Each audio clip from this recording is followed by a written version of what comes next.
Good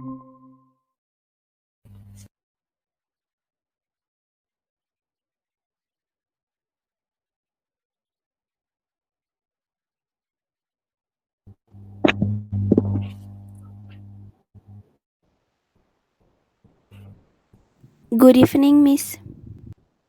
Evening? Thank you for allowing me to interview you. Sorry if I bother you. Yeah. Is it alright if we start the interview now? It's okay. Are we going to use English or Bahasa Indonesia? I think English is also fine. Alright, good. So the first question would be, how long have you been a lecturer in this college? Don't you ask me to introduce myself first? Oh, I'm sorry. Could you please introduce yourself? So, um, so, my name is Zewitra. People usually call me Zewit, or yeah, my nickname is Zewit, and I'm teaching at English department.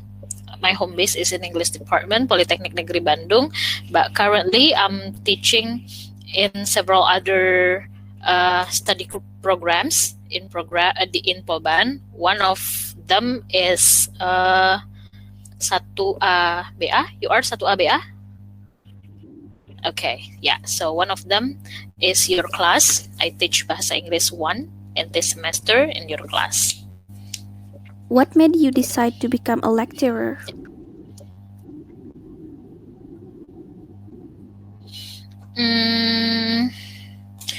Actually, the first time I didn't want to be a lecturer. I didn't want to be a teacher. That's why I chose linguistics when I was at school. So I didn't go to educational program. I chose different program, non-educational program. But what made me chose to work in education field is that when I was at school, around in my third year of school, I had a part-time job. It's become a teacher. Um, yeah, obviously, being being a language student, will be a teacher. Yes, what? Interview. Student. Sorry. It's okay.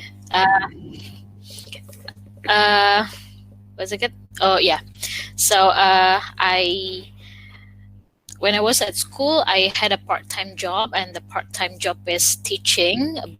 But I work for an institution, and I found there were so many things that I would like to change in the institution, how the institution run, how the education was given in the institution, and it was really, it bothers me a lot to see how the institution run, and I want to fix it. I thought that way previously. I really wanted to fix it, so that's why I think that, oh, okay, I wanted to work in education field.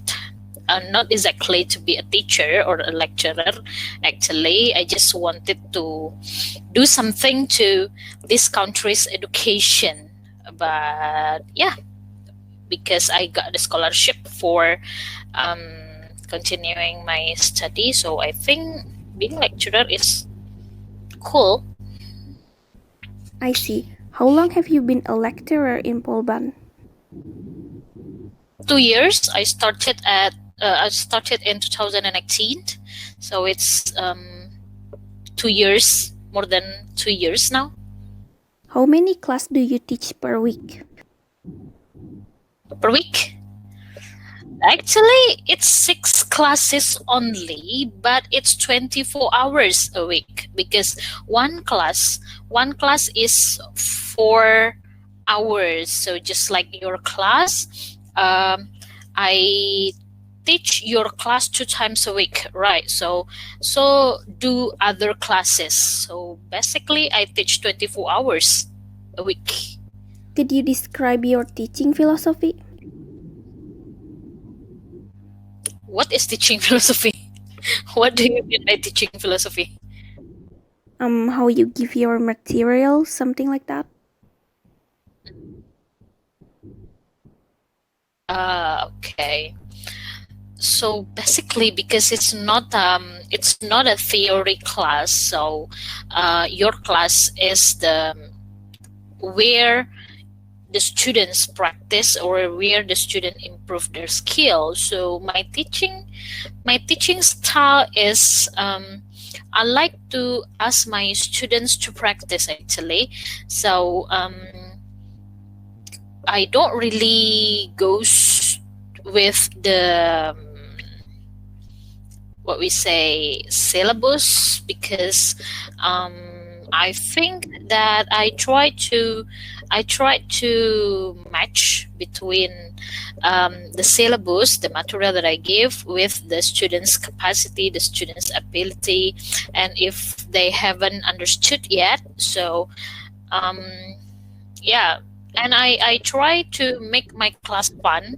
I try to make my class less stress and less boring because as you know that English, um, yeah, I know that this is your compulsory subject, but this is not your subject. I mean, like this is not a business administration subject. So I think if I am too strict in my classes, the students will not like it because they think that this is not important. This is not even my study program subject. Why this teacher being so strict? So I don't want to be that kind of teacher. So usually I teach simple, and if it is offline, sometimes I often do games in my classes. If it is offline, usual class, not an online class like this. Online class, in an online class like this, it's a little bit limited for me to do those kind of activities. What do you feel are the biggest challenges facing today's educational system? Today's educational system, the biggest challenge is that uh, the students are smart, the students are brilliant, and they are critical, and the teachers need to uh, cope with that. The teachers need to be smarter also. The teachers need to be um, technology savvy also because the students are so um, technology. The students really get in touch in technology. The students can get knowledge from everywhere, not only from the teacher. So if the teacher is old school, the students will not like it. The students will not get anything from the teacher. If the teacher cannot improve themselves too. So, like for example, like this, using technology in today's educational world is sometimes it's difficult for the teachers. Sometimes it's become a big challenge for the teacher to learn how to use technology, to learn how to adapt with the style of your generation. Before the pandemic, do you also ask the college students to submit their work on Google Classroom, or do you ask them to submit their work with physical paper? Google Classroom usually because it's impossible for them to send the work with the paper. You mean like seeing them sending the work by using Post or Gojek or yeah, something like that is impossible. And actually my class is as I said before, my class is a skill class. Like in your class, uh, you only have to speak in my class. In other class they only have to listen in my class because the class is a listening class, so there is no need for me to ask students to submit their work paper. Is there a good thing or something that you like from teaching online?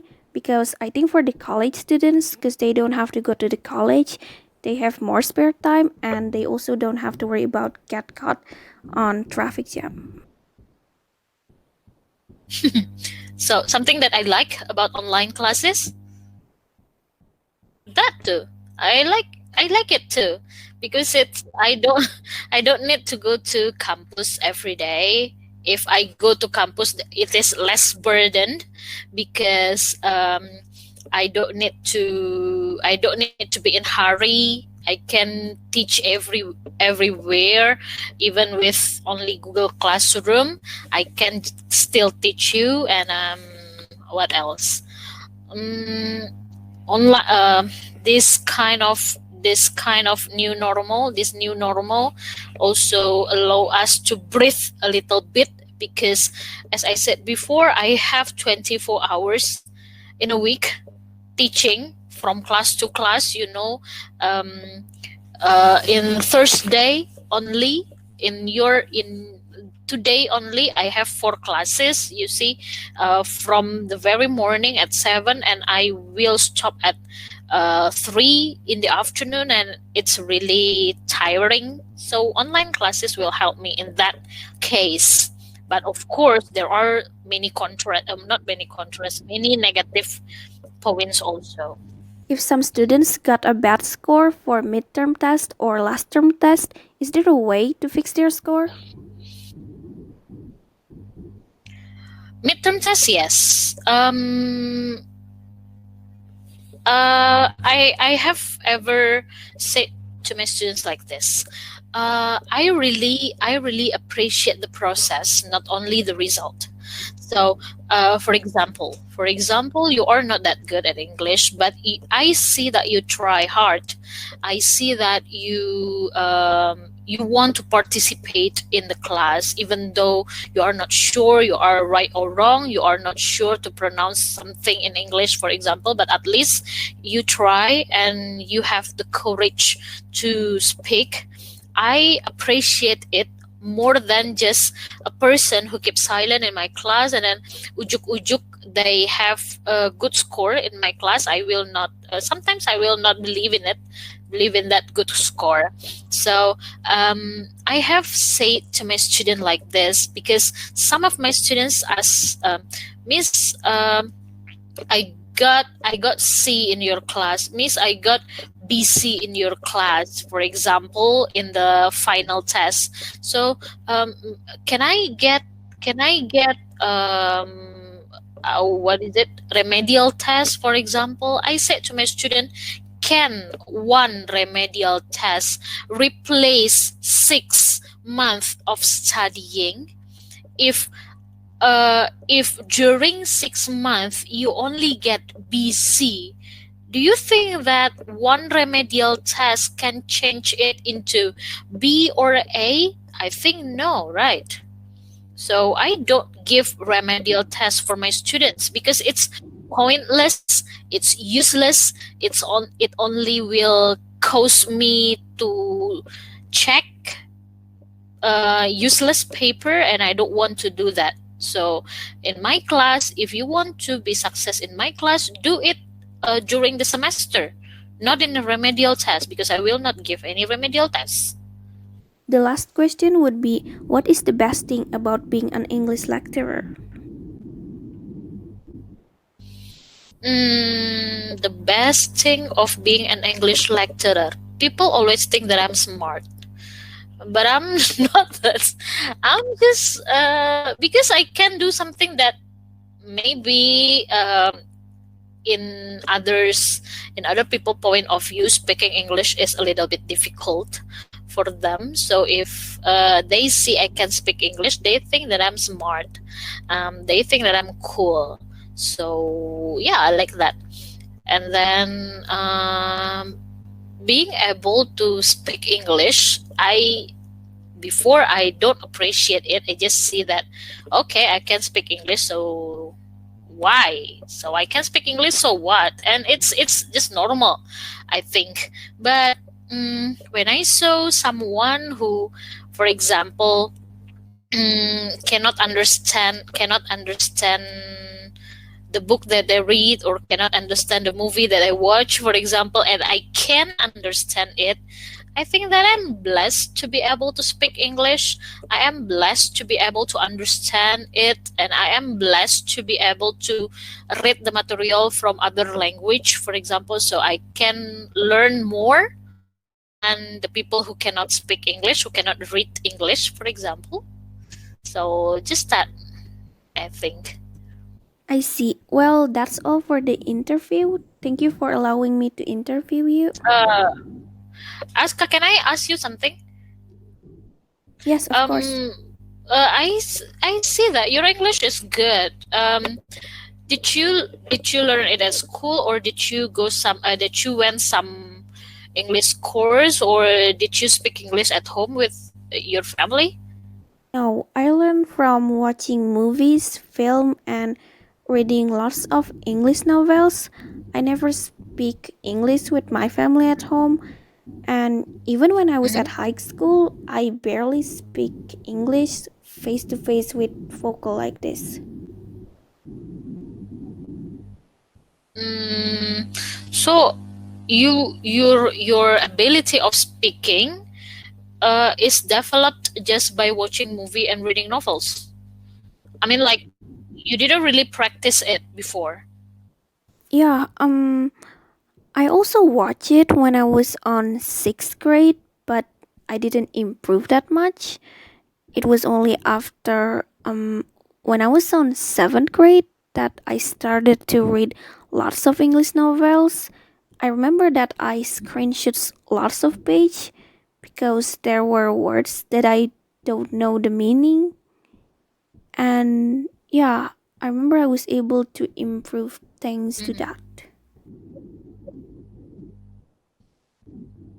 Ah, I see. So, are you interested on joining the club? I mean, like the students association, students community. The fellas? Yes, have you joined it? No, I haven't.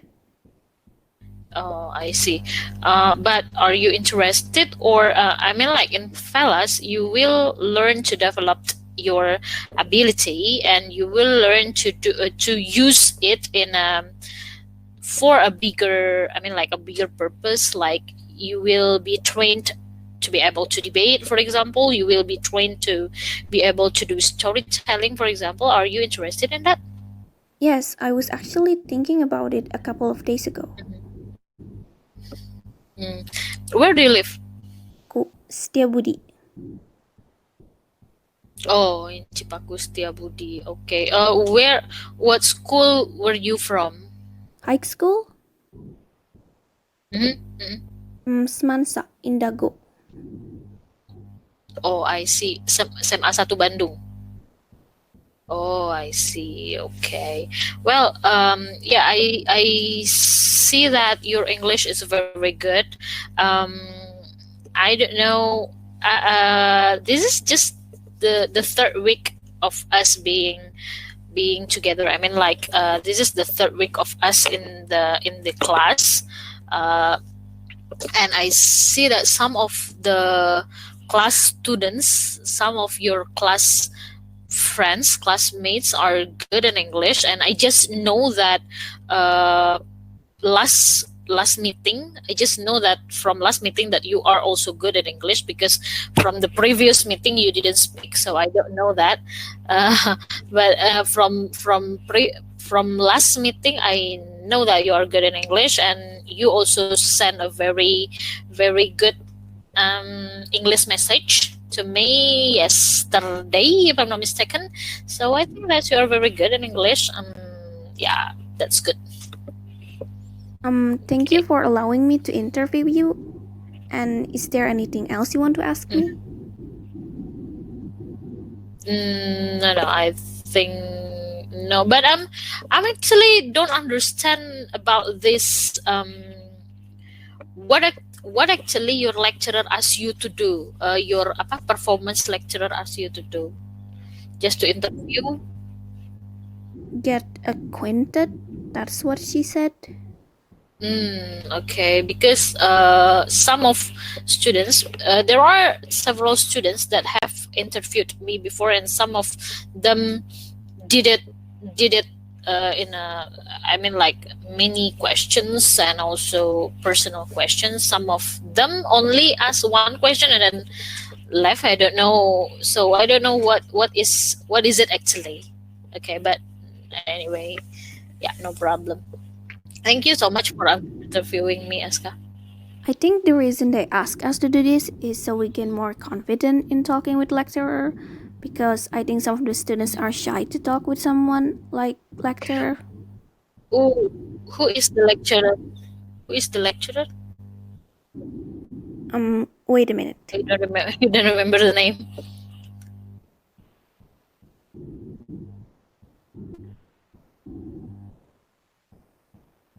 Miss Yvonne and Miss Tintin.